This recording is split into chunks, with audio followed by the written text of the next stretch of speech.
Chapter 17, Disengagement then Disorientation. Icebell, Carla, Amy, Isaac, and Lana took a 2-hour drive to Horseshoe Falls. Icebell knew Horseshoe Falls would be the first location that would please him and his group. Despite being disappointed that Chloe isn't coming along, it won't stop him knowing she'll be safe with the other group. Upon them all getting out of the bus, they all boarded the boat where it would take them to the falls itself. Icebell also had his backpack on, but he didn't explicitly state why he brought it along, but he was lucky enough he's allowed to bring it on the boat. Lana, on the other hand, felt unimpressed with the falls itself, unlike Carla, Amy, and Isaac. I just don't understand why you don't find Horseshoe Falls wonderful, Carla spoke. I've been to Niagara Falls so many times, even the biggest ones don't impress me all that much, Lana responded. But this is one of the biggest waterfalls in the world, Amy added. This is my first time experiencing it. Good for you, but for me, this is the only place I'm the most interested in compared to the other places, at least for today. Icebell and Isaac knew she wasn't thrilled being around here, but at the same time, it wasn't just for them. Icebell's doing this for long-lost sisters, Icebell spoke. Isaac agrees. Isaac said, but Isaac wants to be unexpected in this chapter of Canadian Wonder. He stared at Horseshoe Falls in the distance with Icebell next to him. With all the guests getting on board, the boat finally started to move, heading to the waterfall. Icebell turned to Carla and Amy, who also stared at Horseshoe Falls. So, Carla attempted to make her first move. When you're helping Chloe tomorrow with you and her project, do you still want to hang out? I really do want to hang out more, Amy smiled. I'm still processing that we've finally met after a long time. But we can still make this vacation work, right? Amy sighed, while thinking about the possibilities she can do with her sister. We're not gonna come with Grace's group while most of the bells are from later tonight. She turned to her. It's fine, I did find cub bells. She turned to Icebell, especially the cute old ones, causing Icebell to blush as she turned back to Amy. But there's more we can do in Toronto, like meeting famous people we've never met. Seems you're just as unscheduled as I am, Lana chimed in, getting their attention. Like, what is the first famous person you really want to meet? Carla looked down in the water to come up with her answer to Lana. Brett, the Hitman Hart. This caused Lana to laugh at the response. The first thing on your mind is a retired pro wrestler from the 80s and 90s? Isaac found Canadian wrestlers legendary, Isaac commented. No offense, but I can name many wrestlers that are more legendary. In the Anawani family from the Samoan Islands, and of course, the woman like the Nightmare. Have you been to the Samoan Islands? Amy replied. Yes, missions mostly, but I did meet one Samoan. Is bragging really necessary? Carla retorted. You tried to get stranded on an island with a maniac who really wants to marry you.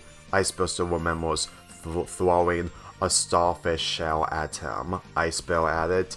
Amy then looked straight at Lana while proving her sister's point. Or your relatives being the survivors while you meet them out of nowhere. Lana kept her mouth shut when she heard the word relatives. And while it feels wonderful reuniting, she leaned close to her face to face, it still hurts if you use them again. Icebell paid attention to Lana's body language as her eyes slowly shut open. She closed them while placing her hand on her head. She then crossed her arms, frustrated. I need to be alone. She rushed to the other side from the boat while walking past multiple people in the process. Lana, wait, Carla replied. She didn't mean to say that. I had to, okay, Amy said. It still hurts her, no matter if she's brave like Icebell. She kind of mocked our tastes, but she didn't make fun of us. When they looked back at Lana through the group of people, she didn't look at Horseshoe Falls. Instead, she only stares at the opposite side on the boat, leaning her arms on the edge. But then she took out her necklace from her pocket, opening it to see her family picture. She took a deep breath while remaining calm in an attempt to stay healthy mentally. I'm really trying to search for you, but no matter how far I go around the world, you get harder to find.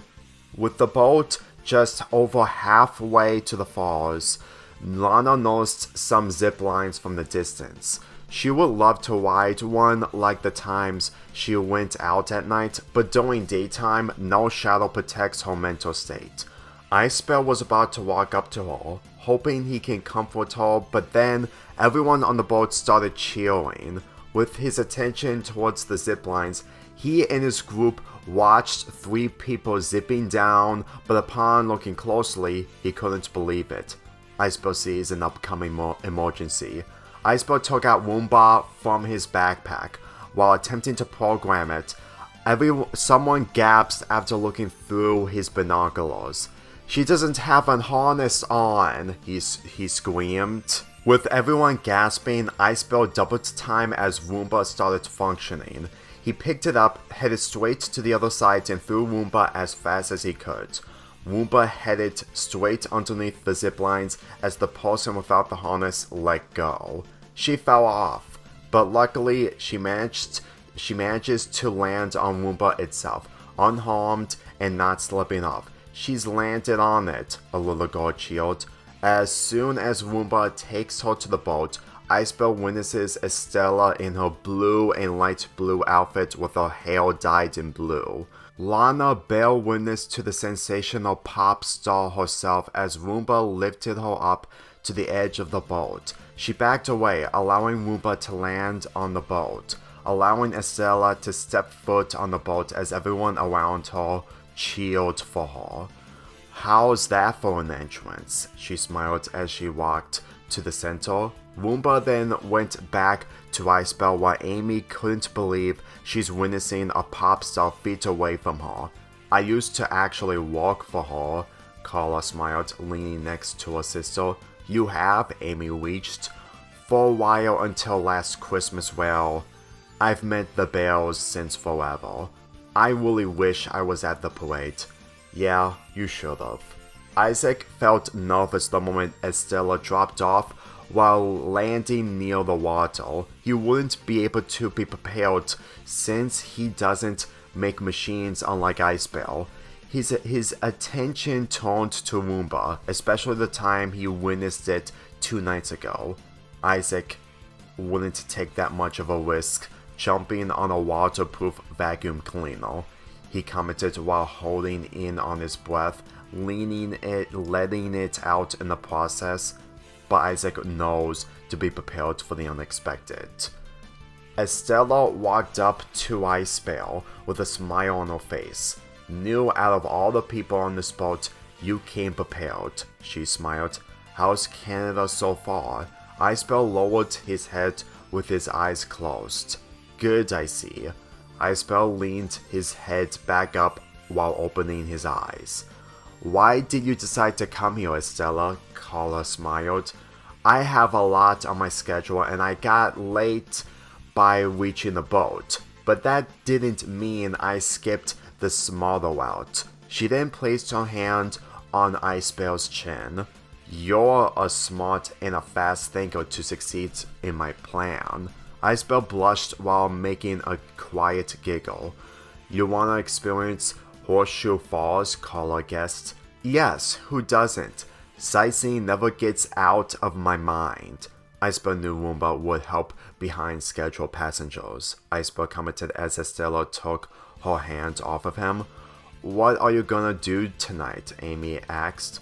I'm going to rehearse for my upcoming concert.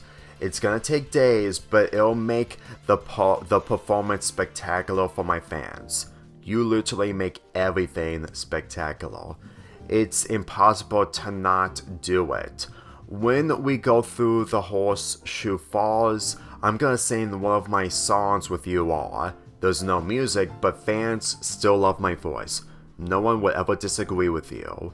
Is there anyone else with you? Icebell knew Lana turned around, leaning against the edge the moment Estella got on board.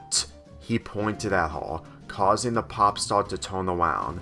Yeah, I saw the look on her face when I got on. Not upset, but knew she's the type of person who never heard my songs. Night people. Let me handle this.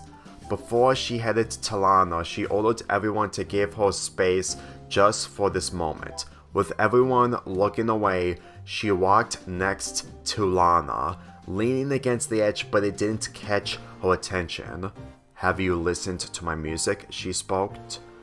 No, not really a pop star music fan, Lana responded. Why don't you look at me though? I'm too occupied on my... She's about to lift her necklace up again, but her mental hesitation prevented her. But it catched Estella's attention. She lifted her hand out, grabbing the necklace, opening it. Well, she spoke as Lana turned to her. You've lost your family? Mostly my father. I don't need to ask how long it has been since you've last seen him. And I'm sure I don't need to tell you the many times you've met your dad with the many concerts he attended. Estella didn't appreciate her choice of words, but followed on with her next move. Just because I have a celebrity life doesn't mean I look down on people like you. What's your point? The pop star wrapped her arm around Lana's arm as she slowly but surely turned her back to the view of Horseshoe Falls. Everyone has a soft side and also a depressive side, even me. While I don't get depressed since I'm always with my family, that doesn't mean I was really sad when... She then looked at Icebell. Bears were almost on the verge of being banned from the public. Yeah, granted I'm trying to get to know the other two bears, but you really want to see your father, Lana nodded, but at the same time couldn't respond. I can't tell you're ever going to meet him if he's still alive, but if that ever happens when you least expect it, she let go of her. He'll miss you more than you think. Icebell couldn't imagine what his life would have been like if he was far away from Grizz and Panda. He missed them more in his system, but knowing Lana personally, he would have taken her to the Arctic if he had the ability. But on the other hand, he doesn't know if Loe's still there or captured by the hunters even after all this time. Finally, the boat reached Horseshoe Falls with everyone's attention on it. They get a splash from it as Estella lifts her hands up, catching the water drops in her palms. I'll sing soon, but since we're gonna be here for a while, just take in the moment of Horseshoe Falls around you. Everyone opened their hands to feel the water itself, including Icebell. When Lana looked straight at the falls themselves, she wanted to see her reflection of her young self alone with her mother and father, but her memories were impossible to remember with the little happiness she has left. Isaac walked next to her with his hood up. Isaac requests, "Open your hands." Upon taking his advice, Lana opened her hands as she gained water drops. With the drops, the right temperature of coldness, Lana moaned, closing her eyes with her surroundings being peaceful even with the people around her. That's right. If he misses me, she sees her father behind the falls itself. I wish I could see your face first before you see mine. That's how much I really miss you. Much to her surprise, she opened her eyes, witnessing a rainbow above. A rainbow? Icebell knew a rainbow would appear around huge waterfalls. Icebell smiled. So beautiful, I knew it would happen, Carla commented. Amy then noticed Lana looked at the rainbow itself. It's not beautiful if someone's not into it. She slowly walked up to her, catching her attention. Lana, sorry for hurting your feelings. Lana didn't hesitate like before. Truthfully, I didn't know your life, nor you knew mine, so we're even. Yeah, we're supposed to get to know each other, but we don't have to force it between us. I wasn't planning on forcing anyone to be my friend, especially you and your sister. Well, if you don't want to spend time somewhere else after this, the least you can do is give me a hug. Amy lifted her arms open. You don't have to be shy. I'm clean, even though we're getting wet. This gave Lana a smile. Yeah, it'll be a start for our cute little friendship. As Lana was preparing to lift her arms open, Amy's about to wrap her arms around her with her eyes closed. But little did she know, someone's behind her and it's not her sister.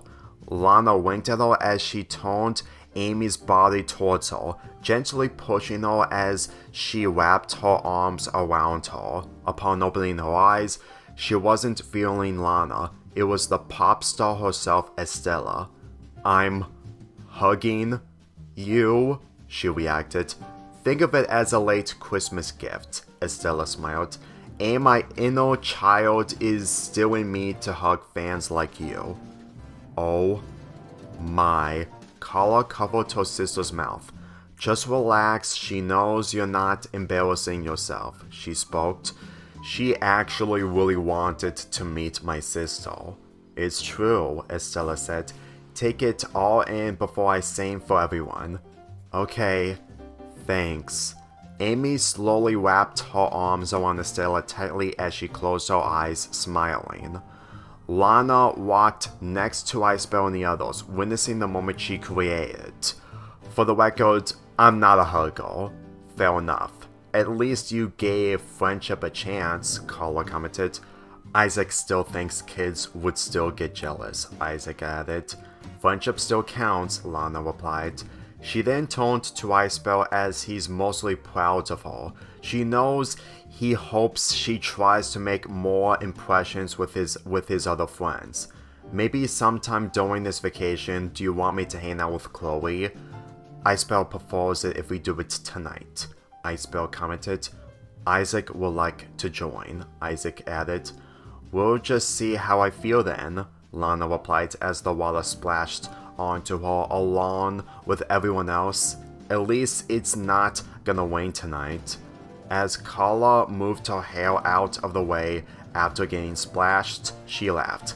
I still have memories of me and Amy playing around in the rain. Yeah, Amy laughed as well.